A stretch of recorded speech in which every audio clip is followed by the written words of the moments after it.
the Virtue Vow. Is it good? Bad? Worth my money? Let's get into it. I'll start with what it comes with. It comes with the mask bag, and a chin strap. I don't have the chin strap on me, and I've never used one since I don't play in the NXL, so I can't really give you guys my opinion on that. That being said, the mask bag is just like any other mask bag. There's no logo or anything on it. It's just like a microfiber, fine material to hold your mask in, your lenses, microfibers, headbands, stuff like that, just to give it a little bit of extra protection so it's not just rumbling around in your gear bag. But what you guys really want to talk about is obviously the mask. First thing I'd like to point out is it comes with a smoke lens right out of the box, which is nice because normally masks will come with a clear lens and then they'll gouge you for another $50 to get a mirrored one. I like the smoke lens since it's more versatile. It's good sunny, it's good. I've used the mask indoors, outdoors, sun, rain. It's kind of more universal and it looks cool. So yeah, I really like the smoke lens. That's a big plus for me. Unlike other Virtue masks, they don't have crazy graphic designs. They don't have all these different interchangeable pieces and colors. It just has three main pieces. It has the lens, it has the strap, and it's got the body of the mask. That's it. There's no interchangeability there.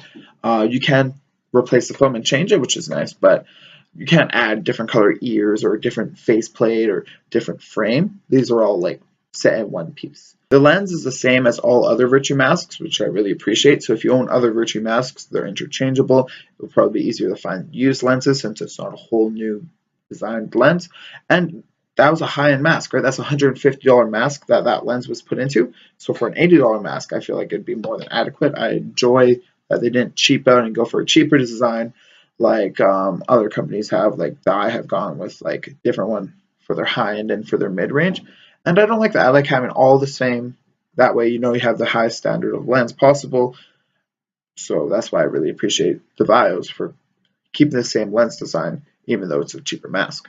It's probably also cheaper for them in the long run. You don't have to design a whole new lens, get it certified and everything. But hey, that's all better for us, right? I don't have the packaging to show you guys, but just know it's just standard packaging. It's a box. It's got plastic on it. It's got little manuals telling you how to change your lens and all stuff like that. It doesn't really matter. Nothing outrageous, nothing crazy good, crazy bad. It doesn't come in like a plastic bag, but it also doesn't come with a little mask case or magnets on the box or anything crazy. So it's just a standard package, toss away or put in a closet somewhere for resale. Now that we got the little things out of the way, I'm going to dive straight into the mask. Start from the top, work our way down. First thing I want to show you guys is the foam. If you can't tell, this is the same foam that comes in the high-end Virtue masks, and I gotta say, it's one of my favorite foams on the market. Its density is perfect. It's got the dual layers like you can see. This one's super plush, and then this adds a little bit of durability. I really enjoy this foam, and it's interchangeable, which I think is a huge plus. A couple years down the road, when it starts to wear out, I can replace it. Unlike other masks I've had, like my i4s, where you can replace it, but it's like a pain in the ass. It's hard to find. It's expensive. Same with the JT masks. It's really hard to replace the foam. These ones come with like plastic clips and they just clip right in. I've seen a couple other high-end masks like that, so they're not unique in that sense, but it's still a nice feature to have. Next up, we have the strap. See, it looks pretty standard. It says Virtue on it. Most masks will have their branding on their strap. It's got the silicone on it, so it sticks to your head. Other than that, nothing crazy. Just like that. There's no ratchet on the back. There's no double strap, nothing too crazy, but it's okay. It's all I ask for in a strap, right? Keep it on my head, be comfortable. That's all I really need. And large adjustability, which I feel it has. Everything gray on this mask is made out of rubber. It's a little bit more rigid than a Pro Flex, but you can see it still does have some flex to it. What I enjoy most about this face plate here, this face inside, is all the ventilation on it, including the ears. As you can see, it's extremely ventilated, which makes it very easy to breathe in, and it makes it easy to hear. Also, it helps with echoing, right? So when you're screaming, you don't hear it ringing back in your ears like other masks. It'll go straight out the front, and there's tons of ventilation on the side for noise to escape through as well.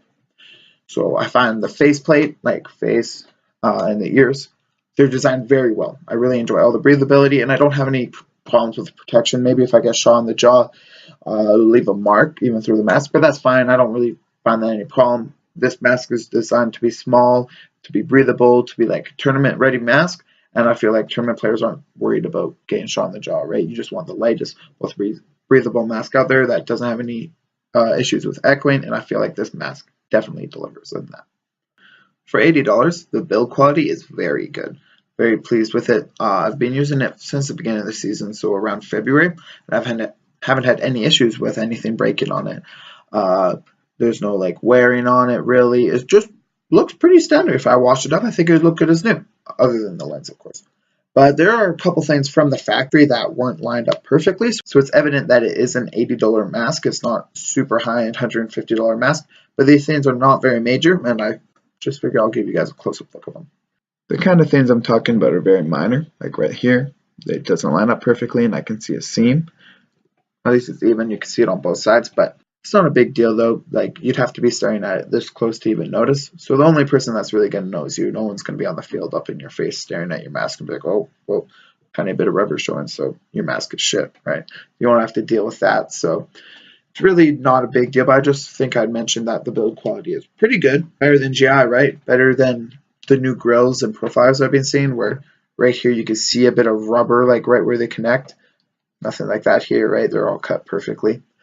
But yeah, there's no problems with this mask like I had with my grills, which was actually like there's a seam right here and it would start to tear and break out. Nothing like that with this mask. Good quality, top notch, for $80, can't beat it. Removing the lens isn't extremely difficult, but I feel like it's more difficult than it needs to be, and there's a couple tricks to help show you like a better way to do it a little bit easier. Alright, I took off one side so you guys could see better, but this black clip right here, what you want to do is you want to push that up, and then you want to push this button. If you try and push this button before pushing this clip, it's going to be very difficult to take it out. So that's a little tip I can show you guys, just so you don't have as much problem as I had when I started with this mask and taking off the lens.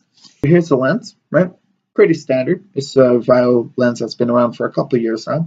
One thing I do want to show you guys, not really a fault of the mask. Most masks will do this, but something I'd like to point out. When I got bunkered, paint got between these two panes.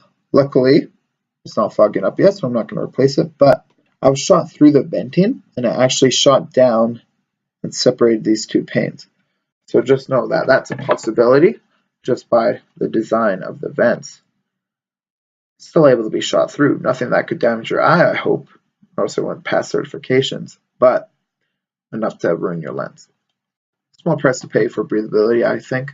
I'd much prefer the vents to be there and have no fogging issues. To end the video, I like to put the mask on. That way you guys can get an idea of how the mask looks and how it sounds when someone's talking. Also, to give you guys an idea of the coverage.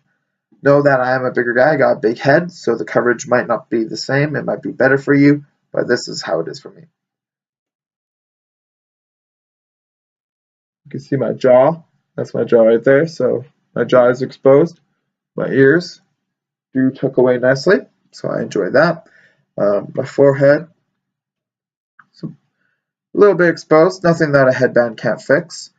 But yeah, no, I'm very happy with this coverage, and I feel like it's a very good balance between protection and breathability and comfort. So I'm very happy with this mask. Figured I'd show you guys the coverage. To conclude, I think this mask is very good value.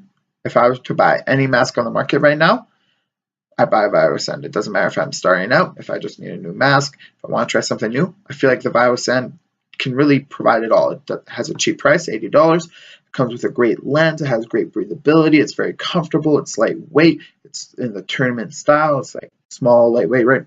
It's not a bigger, like full head helmet. It doesn't have any gimmick to it, like a painted face, like a safe face or something. It's just tournament ready, basic, exactly what you need out of a paintball mask. Yeah, if you guys want to see any reviews on anything else, just let me know. I do have a Vanquish 2.0 review coming up soon, just trying to get that thing working before I review it. Right now it's not looking too good for the Vanquish. I guess thanks for watching.